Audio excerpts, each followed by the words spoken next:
Selamat pagi. Alhamdulillah, saya bersyukur banget. Baru 6 bulan saya lihat VT Bapak dan saya ikut saran-saran motivasi ke kesehatan. Badan saya jadi sehat, tidak gampang sakit-sakitan. Masih program diet berhasil.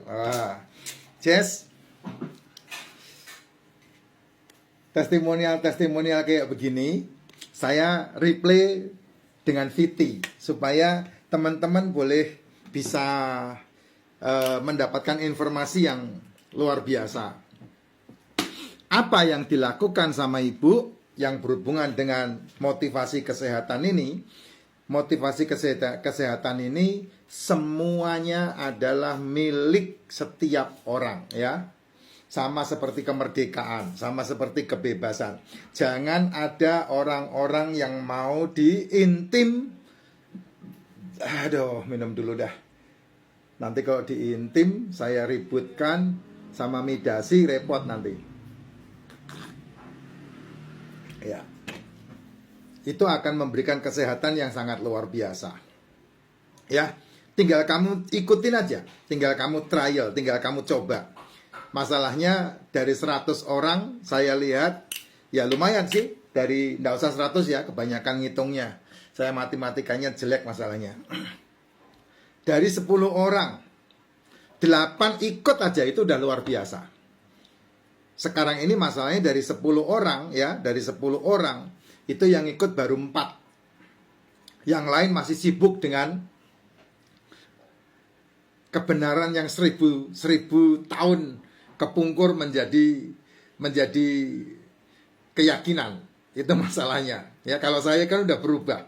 Ya, 5 tahun ini saya betul-betul merubah semua keyakinan yang 1000 tahun sudah dipatenkan itu. Di mana daging dikambing hitamkan, telur dikambing hitamkan, ya. Terus kemudian perusahaan-perusahaan atau jajan-jajanan yang berhubungan dengan gula, berhubungan dengan tepung, yang merajalela, ndak karuan semua. Bahkan ya saya sempat dituding untuk berhenti ngonten segala karena bisa katanya mematikan UMKM. Yang ya saya ngerti ya, saya nggak ngerti yang mematikan UMKM itu yang mana. Yang betul adalah apa yang sekarang ini terjadi mematikan manusia. Itu yang betul, ya. Terbukti enggak omongan saya? Terbukti. Kamu kalau melihat TikTok yang FYP di berandamu masing-masing kan kamu mendapat informasi itu. Anak umur 4 tahun kena diabetes tipe 1, anak umur 10 tahun sudah cuci darah, ada yang cuci darah seminggu 2 kali, ada yang cuci darah seminggu 3 kali. Ngeri sekali, Jess. Sekali lagi saya katakan, itu bukan penyakit keturunan. Tidak ada hubungan dengan keturunan. Itu adalah penyakit metabolis. Beberapa ahli mengatakan metabolic syndrome. Itu ahli. Apa itu, Pak, yang disebut metabolic syndrome? Diabetes itu metabolic syndrome, bukan keturunan. Jantung itu metabolic syndrome, bukan keturunan. Kanker itu metabolic syndrome, bukan keturunan. Jadi ada penyakit yang memang harus ke conventional medicine. Apa itu? Ya kanker kalau udah stadium 7 ya kamu harus dioperasi ya. Nggak bisa kamu mesti ke conventional medicine, butuh ahli untuk mengodel-odel ente-ente ini, terus kemudian membelah, mengambil benjolannya, kan seperti itu. Itu namanya conventional medicine. Kamu kecelakaan, patah tulang, harus digipsum, harus dijahit. Nah, itu kan butuh conventional medicine. Ya, conventional medicine tipe pengobatannya pasti berhubungan part of part. Kamu kena jantung dikasih obat jantung, kamu kena ginjal dikasih obat ginjal, kamu kena cuci darah dikasih obat cuci darah, kamu kena prostat dikasih obat prostat. Sehingga ujung-ujungnya nanti ketika kamu kena semuanya, karena obat itu kan ujung-ujungnya begitu, membentuk penyakit yang namanya komplikasi. Ya. Tapi kalau kamu mau memperbaiki fungsi di tubuhmu yang sangat luar biasa, sangat hebat, Karena di tubuhmu Tuhan sudah memberikan yang namanya salutogenesis. Apa itu salutogenesis? Kemampuan tubuh menyembuhkan dirinya sendiri. Itu karena pola makan, karena kehidupan yang membuat tubuhmu sehat. Ya, nah itu semuanya berawal dari asupan yang kamu masukkan ke dalam mulutmu. Dan itu sudah ditulis ketika manusia pertama kali ditempatkan di Taman Eden. Seluruh pohon dalam taman ini boleh kamu makan buahnya. Tetapi buah dari pohon pengetahuan yang baik dan yang jahat, jangan kamu makan buahnya. Itu awas-awasnya pertama, dan dilanggar. Karena manusia pasti melanggar. Gitu. Itulah kekuatan hebat yang ada dalam diri manusia, yaitu apa? Kemampuan mengacak-acak, kemampuan melanggar. Kayak kemarin itu masalah keputusan Mahkamah Konstitusi. Dan anehnya, segitu banyaknya orang yang menamakan dirinya mahasiswa, ya. Saya mau ngomong susah ini. Enggak lah, saya enggak mau ikutan ngomongin politik lah. Ya, silahkan aja. Saya ngomongin masalah kesehatan aja. Ya, kita ini paling seneng banget melanggar. Gitu. Kok bisa begitu, Pak? Ya karena memang manusia itu makhluk yang sangat spesial. Manusia itu makhluk yang berbeda dengan makhluk-makhluk yang lain. Kamu diberikan satu kekuatan untuk menjadi Tuhan atas dirimu sendiri dan alam semesta. Itulah cara Tuhan membentuk ciptaannya. Makanya manusialah yang bisa menciptakan Tuhannya sendiri buat dirinya. Padahal Tuhan itu sudah ada. Gitu. Ya.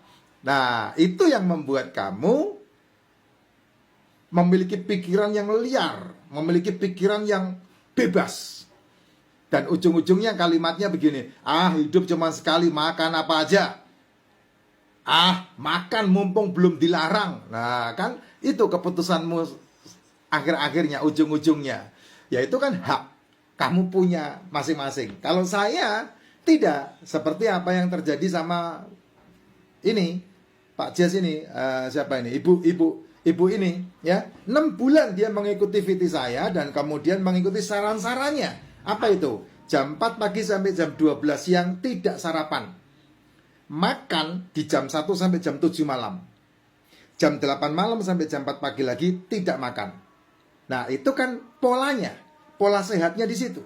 Nah, kalau kamu bisa menjalankan pola sehat itu, maka tubuhmu sehat dan menyembuhkan dirinya sendiri. Kolesterol itu sahabat tubuh, sahabat hidup, sahabat kesehatan. Asam lambung itu sahabat tubuh, sahabat kesehatan. Kamu tidak punya asam lambung, wah ya itu, ya, karena makanan yang masuk ke mulutmu pertama kali sentuhannya dengan asam lambung yang menghancurkan semua yang bisa masuk, yang sudah kamu masukkan ke mulutmu. Cuman saatnya kamu memasukkan ke mulutmu kapan, itu yang menjadi masalah. Sehingga muncullah mah, GERD dan semua yang disebut, yang kamu ucapkan itu sebagai penyakit asam lambung. Ya, asam urat itu diciptakan oleh tubuh untuk kesehatan, tapi kamu benci-benci. Ya, cairan yang ada di apa itu yang bentuknya lonjong itu dalam tubuh ini, limpa. Bukan limpa. Empedu. Nah, itu kan cairan yang bisa membantu kita untuk mengolah gula darah dengan baik. Tapi kamu tidak memberikan asupan yang sesuai. Ya, kamu tolak-tolak. Telur untuk liver kan bagus. Otak kebutuhan 30% tentang kolesterol. Kamu mati-matikan kolesterolnya, turun-turunkan kolesterolnya. Lemak yang dipakai untuk empedu, membantu untuk mengolah gula darah, kamu tidak berani makan lemak, ditakut-takuti di sana. Nah, kayak begitu. Ini polanya, kamu bisa ikutin. Ya, makanya ini sangat luar biasa ini. Alhamdulillah, saya juga alhamdulillah Bu, bisa bersyukur karena kesehatan itu harganya sangat murah, menjadi mahal karena kesalahan pola makan yang kamu buat sendiri. Dan kalau kamu kembali ke pola makan yang benar, maka seperti yang ibu ini katakan, tidak gampang sakit-sakitan. Ya, karena apa? Karena tubuhnya menyembuhkan dirinya sendiri. Ada satu kekuatan dalam tubuh yang namanya salutogenesis, dan itulah kekuatanmu.